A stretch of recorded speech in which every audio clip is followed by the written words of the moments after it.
now is time for us to be standing up for our neighbors. And so really looking forward to convening these critical conversations, working with you all about future addendas too and topics of interest, and making sure that we are doing the work to safeguard our communities. Well, that's Seattle City Council member Alexis Mercedes Rink right there, previewing a committee she is convening for the first time this week on how Seattle is responding to federal policies. What's going to come out of that meeting? And what sorts of things can we expect from the council this year when it comes to spending priorities? We have an early peek at some budget plans for the council and a preemptive strike from a popular initiative sponsor who's targeting a policy in Olympia that the legislature hasn't even voted on yet. Well, all this and a whole lot more this week on Seattle News, Views, and Brews, your coffee break political podcast. I'm Brian Callanan. I'm a host on Seattle Channel, and the views expressed here are mine, and I'm with my co-host here, David Croman. David, I've seen you post a few times now about the eggs your backyard chickens are starting to deliver, and I'm looking at egg prices these days. I know we've talked about this. Any plans to make Croman Farms cracking good eggs into a marketable enterprise, or what's going on, man? No, I have 5 chickens and that is enough. They're they're kind of disgusting animals. So any more than 5 and things would start to, we don't have enough space for that. I see. Well, I hope the chickens aren't listening because I know that you love them dearly. But yes, they are disgusting animals many times. Thank you very much, David, for that.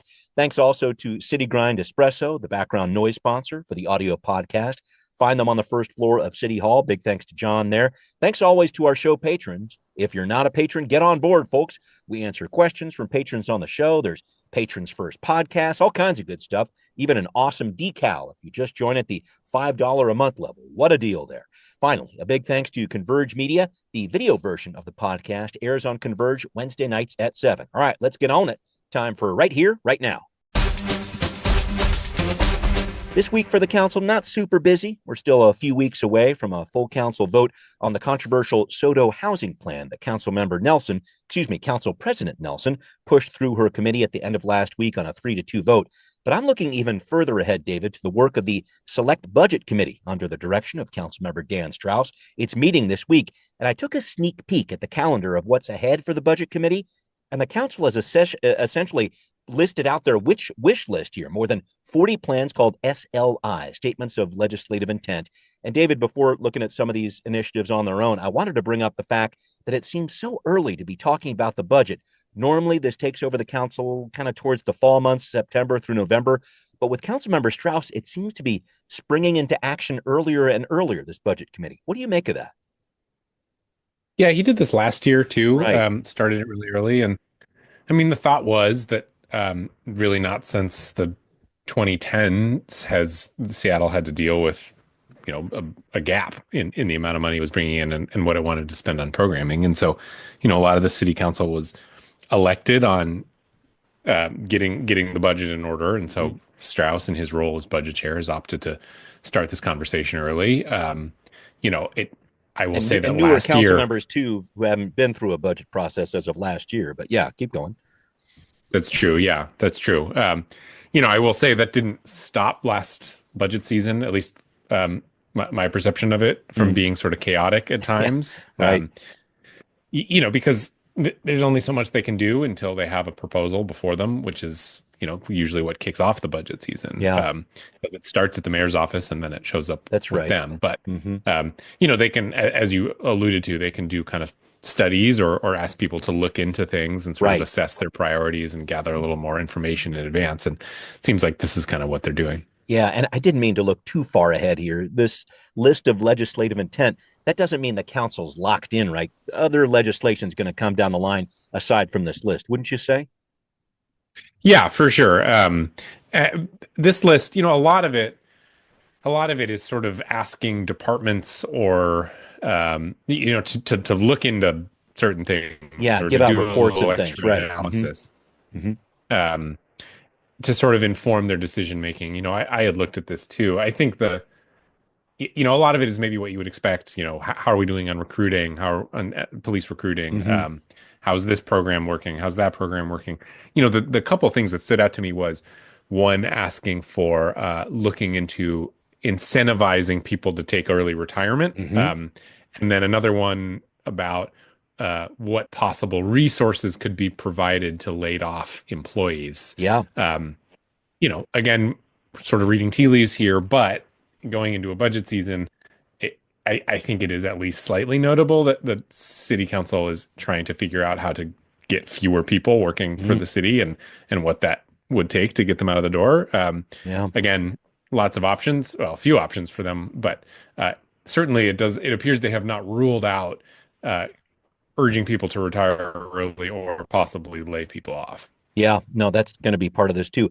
I saw those two pieces. Thank you for pointing those out. I'm interested to see how the council tackles those. And it seemed like the council member who might be the busiest here is Council Member Moore, who had 10 plans listed under the Housing and Human Services Committee. She heads up the most by any council member on this list. A lot cooking here. Definitely a call for reports on the Unified Care Team. I know you mentioned that earlier. These different reports that have been called for. This is the group that's dealing with homelessness on the street. But there was another request to the mayor's office for a comprehensive policy on how the city will deal with recreational vehicles and people who live in them. This one jumped out at me because the city has tried and failed so many times to create a policy here. Do you think we're going to see this sometime later this year, David? And I ask this for a few reasons. One, because it's been an issue for so long. And two, I really think there's going to be more of a focus on this with World Cup coming this year and next. There's going to be a lot of activity around soccer downtown. And I wanted to throw out this RV issue at you. Yeah, it's interesting. Since the King County Regional Homelessness Authority became a thing, as a city hall reporter, it has been notable how, in some ways, homelessness is not talked about nearly as much in City Hall, and I think that stands out to me. They do still have in their purview, cleaning up encampments Sure. or RVs in this case, and like you said, they have not ever really landed on a good solution for dealing with RVs. They tried lots a few times Safe and lots. Right. hasn't really worked. Um, and it's sort of odd because in some ways, it might be in some ways preferable for them over encampments. Yeah. Uh, and so they're trying to figure out how to do this without sort of increasing the amount of encampments. So there's also sort of these interesting undertones of um, it's a fairly organized world. There are people who buy and Yeah. flip these Right. RVs and um, it's got a lot of complexities to it. Are they vehicles? Are they homes? There's Yep. some sort of legal um, parsing to do there. So it's always been a really complicated issue and one that they haven't figured out. But, I think, as you mentioned, World Cup, Soto, that is where a lot of these vehicles are. I Yep. think they've been getting pressure from businesses for a long time to do something about this. But you're right. I think that's a good point that the World Cup probably brings added pressure. Yeah. Yeah. A lot still ahead with this one, but thanks for rolling with me on that, David. And folks, we'll keep you posted on these statements of legislative intent and what comes out of them over the next couple of weeks and months here. But I did want to take a look next year, David, at the transportation levy and how the city plans to implement it this year. Some discussion on this in the transportation committee this week for the council. And in the budget committee, I saw this, David, the council discussed lifting a proviso to allow money to go into these different programs envisioned by the levy. I guess that's a sign that the levy is working, or how do you look at this move to lift the proviso? I know it's something relatively simple that the council kind of does on a pro forma basis, but does that say anything else to you that the council is supportive of what the levy's doing and seeing where it's going moving forward? Yeah, I don't know. This whole thing is a little weird because I mean the proviso to start was unique and it was a big chunk of money out of Mm-hmm. this levy, at least for the first year. Um, and I had raised some alarms in the oversight committees that make sure these levies are working well. Because the council hadn't really exerted that level of control. The levy, proviso basically being, we'll only release this money to you when you Right. kind of fulfill these things that we want you to do. Yeah, it's That was a about level of control. $89 million. Sorry, keep going. Yeah, it's like about half of 89 out of 170 Yeah, yeah, million yeah. or something Right. like that. hmm And so, that's a level of control that hadn't really been exercised by the council before around the transportation levy. They sort of classify it as oversight, kind of doing their duty. hmm There are mechanisms, oversight mechanisms built into these levies already, but they say they kind of wanted more of it. I think the fear of some folks is that it basically turns the transportation levy into a slush fund for Mm, council members to right. use for their districts that say, hey, I'm For an example, Councilmember Rob Saka cares a lot about this curb in Yes, the middle of the road, and down on Delridge, I right? think people pointed to his kind of continued interest in this particular curb and thought, maybe this is a way for him to basically say, hey, SDOT, I want you to deal with this before I release this money. And that's just Mm. one example. The fear was that council members could kind of do that many times over and sort of, yeah, turn it into a gift program for their own districts.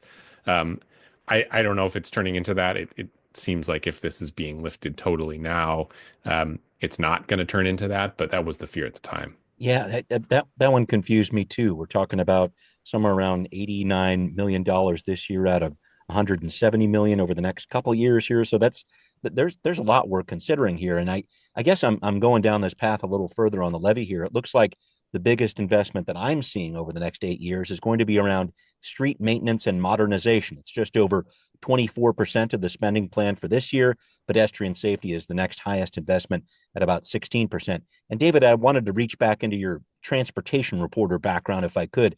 What does street maintenance and modernization mean? And is this the right place to put this kind of largish chunk of Seattle's transportation levy dollars?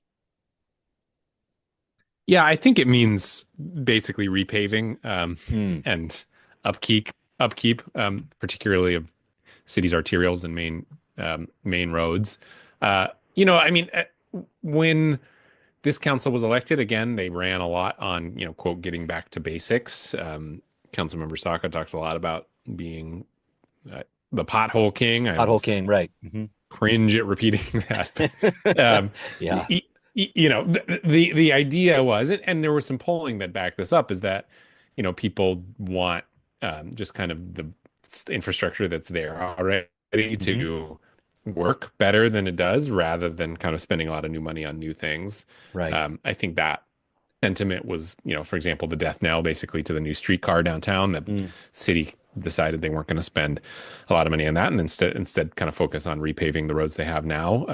And yeah. so that's I think what that 24% really is doing. Okay. Okay. Well, we'll see what happens with this, the levy going forward and the council's oversight of it. As you've said, definitely something where they're paying a lot more closer attention to this with this round of the levy going forward. All right. Up next, just when you thought you'd never hear from state initiative sponsor Brian Haywood again, he's back. There's an unorthodox move he's working on to protect the so-called Parents' Bill of Rights being discussed now in Olympia. We'll break it down coming up on Now Hear This. There's a fight and a possible future fight going on in Olympia right now over the so-called Parents' Bill of Rights. This was Initiative 2081. The legislature approved this last year rather than send it to the people, and the measure contained 15 rights for parents, making sure they get informed when there's a medical procedure done involving their children, for example, making sure they're notified if there's a criminal case involved with their kids. It sounds relatively simple, but there's a lot more to this when it comes to child privacy laws at the state and federal level and the work of law enforcement. So the legislature has been trying this session to amend the Parents' Bill of Rights. Democrats are working on this. They say they're trying to align the bill with state and federal law, but many Republicans say they're just gutting the bill. So Brian Haywood, the original sponsor of this measure, has said this week he's going to gather signatures for a preemptive initiative on the bill the Senate passes to amend this Bill of Rights, whatever that might be. As he said last year in the run up to the approval of 2081, he believes parents' rights are slowly being taken away from them. At the very least, parents need to know what's going on or being done to or told to or taught to their children. Right. And it seems like such a fundamentally basic common sense idea that it's almost ridiculous that you would need an initiative for it. Mm-hmm. But it's been eroded so slowly and so enormously, I would say, like just little piece by piece, that we needed to do something. David, first off, I got to say, this move to gather signatures on a bill that hasn't even been voted on yet, I was just like, say what? It seems unorthodox to say the least. And I just wonder what impact this announcement is going to have on lawmakers in Olympia. What do you think? Yeah, you're right. I've never heard of anything like that before. And bills die all the time, so there's an argument that you just wait out, and there's a decent chance this bill ends up dying because that's what happens with bills. Yeah.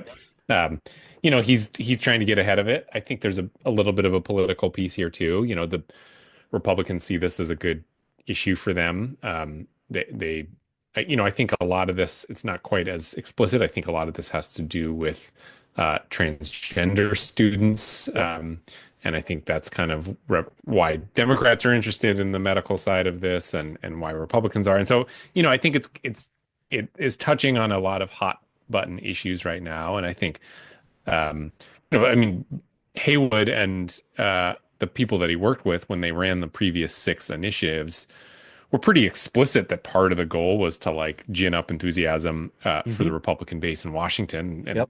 it's why they chose the issues that they did. Those were all fairly um, heated issues. And I think this fits into that camp. Which, it's not to say that there's no substance there either. There is, but Yeah. I think that may explain why he's kind of getting a jump on it before this even has gotten a full hearing in the legislature. Yeah, and just jumping on that issue that you brought up earlier, Democrats are saying they're trying to bring up this Bill of Rights, and they're trying to work this into alignment with state law regarding child privacy, especially because they don't want to inadvertently out kids to their parents. They out them potentially when the kids are asking questions at school regarding gender identity. For example, they're saying that this is a situation where this is a protected class of people in our state. They want to make sure that these kids who are going through this, who are more susceptible to depression and sometimes suicide than other kids out there, they're trying to protect them as best they can. And then the other piece here, notifying parents about criminal activity. Dems are saying, wait, of course, we want to notify people immediately, like parents, but you have to take a cue from law enforcement. Sometimes the situations are delicate. Sometimes they even involve the parents. So saying, all right, we'll notify as soon as possible or within 48 hours makes more sense. But I guess I'm looking past all that and seeing what you're seeing here, David. This is a culture war issue, to be sure. We've seen President Trump weighing in on this, Senator Ted Cruz jumping in on social media. I guess I'm trying to figure out how this issue plays out with that national spotlight focused on Olympia right now. Yeah, I don't know kind of where the end game is here. I think Democrats are probably as strong in Washington as they are anywhere in the country. As one of very Yeah. few states that um, voted basically in line with the 2020 election and 2024. Democrats did very well up and down the board here in a way that they really didn't do anywhere else in the country. And so, I think in some ways that alone has probably attracted some attention. I think the Republican Party in Washington state is struggling a bit, frankly, because they have not been able to make inroads. And so I think they are at a point where they're looking for their kind of way in to voters. And like I said, I think when you're talking about something as sensitive as parents' right or not right to know what's going on with their children, I think that stirs a lot of emotions. Of course, so too does issues of gender identity and sexuality and things like that. And so, it's it kind of perfectly boils the pot. Yeah, it feels like that to me too. And I think it's important to point out that 2081 was not voted on. This is something that the legislature did last year and did in a bipartisan way. But a lot of Democrats at the time said, "Yeah, we're gonna have to fix this in the session upcoming," which is what is happening right now. But putting this in front of voters, I don't know. I'm interested to see where this goes in November, if indeed this comes through, if indeed the signatures are gathered, if indeed this bill goes through the legislature. So, and there might still a lot to think there. I think there's probably a piece too of trying to pressure legislators into not passing this bill. It should be said, which might be effective. Nobody, I don't know that any of the Democrats want to go another round, even though they were very successful at the ballot. It takes a lot of time and money to do a round with Brian Haywood, who's very well resourced and motivated. So I think that's probably another piece of this. Yeah. Haywood, though, the 3 that he did have on the ballot this past year. Well, anyway, we'll see what happens in November there. Very, very good points there, but he didn't have a good run at the ballot box. That's for sure. I did want to touch back on something happening with the Seattle City Council this week. The Select Committee on Federal Policy having its first meeting, this committee, on this Thursday. Councilmember Rink heading up the group. It's featuring roundtables on dealing with LGBTQ issues and other on immigration issues. And I've heard Councilmember Rink say a few times, David, the council needs to hear about these issues from these different affected groups and also work out some sort of protection for them in some cases. I guess I'm trying to figure out a few things here, David. What do you think they're going to hear this week? I imagine a lot of people in the LGBTQ community or people with immigrant backgrounds are just very scared right now. Yeah, I don't know what they'll hear as far as sort of anything concrete. I expect that there will be a certain level of kind of listening session to it, as you said. I think it exists to respond, because again, I think even more for Trump's second term than his first, the likelihood that there are attempts to, you know, influence Seattle policy are probably higher this time around. Mm, And so I think it exists to, if and when that, to react to that if and when it comes. right. As far as I know, there hasn't really been any kind of specific action yet Hmm. to respond to. So at this point, it would be all preparatory. Yeah. Uh, but I think for Councilmember Rink that she holds a kind of political lane that Hmm. suggests she's the person to hold these sessions. Yeah. Yeah. And definitely a candidate that got a lot of support from the different Democrat district groups all around the city in the last election there. So she's listening on what's happening at a national level for sure. And I guess I'm trying to take the next step here, David, about I know we're still trying to identify what exactly is happening at the federal policy level that is impacting these people in different communities. But what can the council do for these different groups in a tight budget year? I know I'm looking really far ahead there, but I feel like that discussion is going to happen at some point here. There's been some talk. How are you going to invest? I feel like that's going to happen too with this group. Yeah, that's probably right. I don't know what they can do. There are probably some existing grants, Yeah. but it's going to be hard pressed. I mean, even in tight years, there are new programs that get funded, but it would require other programs to be rolled back, or as Councilmember Rink has pushed for, new and higher taxation. Mm, Um, so yeah, I don't know. It's a tough year to ask for new investments, but hmm. it's not to say that people don't do it anyway. Very true. Very true. We'll see what happens next with that one and keep you posted on what Councilmember Rink has with this committee this week here, folks. All right. Well, coming up, a story that may point to some positive developments for Little Saigon, especially when it comes to bus services in that area. We're going to discuss what's happening coming up on What's Next. Well, on Monday of this week, King County Metro opened 3 bus stops around 12th and Jackson, citing improved safety in this area. They'd been closed since December of last year in response to long-standing public safety problems there, including a string of random stabbings in November. If you remember that with that one individual who stabbed 10 people, it was a very difficult situation. But David, I wanted to look at this and get your take on this. How do you look at this reopening? Is it a sign things are getting better in Little Saigon? How do you look at it? Yeah, I think there's been focus on that area. As I feel like we've talked about a lot. Focus does, intense focus on certain areas does seem to make a difference in the short term, at least. When you do kind of emphasis patrols or Yep. hotspot policing or Yep. do Yep. Yep. throw a ton of resources at a place, you can make a difference. You see that. We've seen that on Third Avenue. We see that at 12th and Jackson. The question, though, is always what's the next thing? Is it going to come Hmm. back? Because those resources tend to be temporary. Yep. And so then the question is what comes next? So I think that's where this falls in for me is I don't doubt that there have been safety improvements because the city has focused on it. It's a really tough area. What happens if and when these resources get rolled back and there's not quite as much emphasis?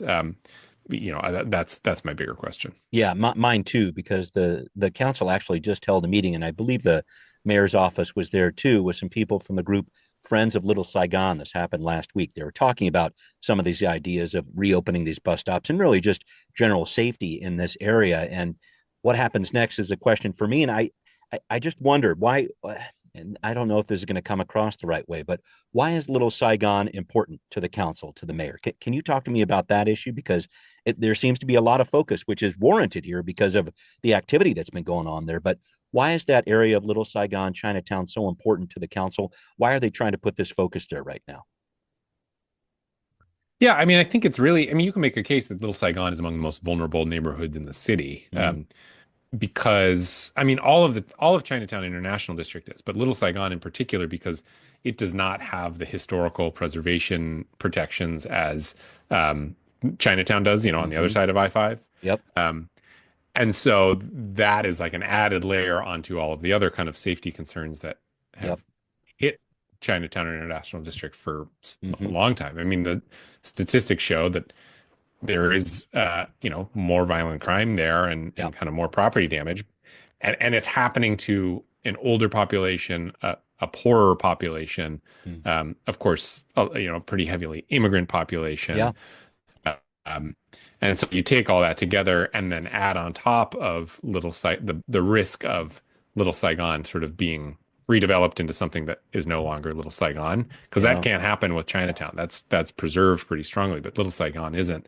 I think that taken together kind of makes that feel like a really precarious neighborhood, and therefore kind of rightly has attracted attention of City Hall. Yeah, and it almost seems like a recognition of looking at this in years past, in the 1960s. I'm talking about early 60s when I-5 went through there. I mean, I think there were a lot of concerns that when you split Chinatown in this way, the International District in this way, it really can leave some people out in the cold. So, I'm interested to see what happens with this too, because we are going to have an election coming up in November for District 2 here. So that's including parts of Chinatown here. So I'm very interested in seeing what's happened next. But there has been some meetings here. There looks like some good signs of life, if you want to call it that, when it comes to these different bus stops opening. So we'll see what happens next in Little Saigon and the CID. We do need to wrap up, though, David. I've got a great baseball question for you, or at least I think it's great. So I've seen this with the Houston Astros. It's been reported they're talking about moving Jose Altuve, an absolute Mariners killer, if I may, from his usual position at second base into left field. So I've got a new plan for the M's. Hit it to left field. You got to be able to get it over this guy's head, because he's only 5'6". Is that a viable offensive plan? What do you think? Yeah, it sounds good to me. Anything to wear out Jose Altuve a little bit, make him run. I don't know how you do it. I mean, the guy's an MVP in his past. He's 5'6", but kind of unstoppable, man. I mean, what I'm going in with, if they do play him in left field, you can't spell Altuve without an E. I think he's going to be bad defensively there. That's my take on this situation. True. And I think 5'6" is probably generous for Altuve. He's still a monster, though. I don't know. We'll have to see. I know. Yeah, I don't want to make him mad, but we'll see what happens with the Astros and Mariners this year. Well, David, thank you so much for joining me. Thanks to everybody listening to Seattle News, Views, and Brews, where you can always find out what's brewing in local politics. Thanks again to patrons who support the show. If you are not a patron, please do support the show for just $5 a month on Patreon. Works out to just over $1 a show. How about that? That would be greatly appreciated. You can hear us on Apple, Spotify, wherever you like to listen. Thank you also for watching on Converge Media. We'll see you next time. Seattle News, Views, and Brews is an independent production of Callanan Media Services. Copyright 2025.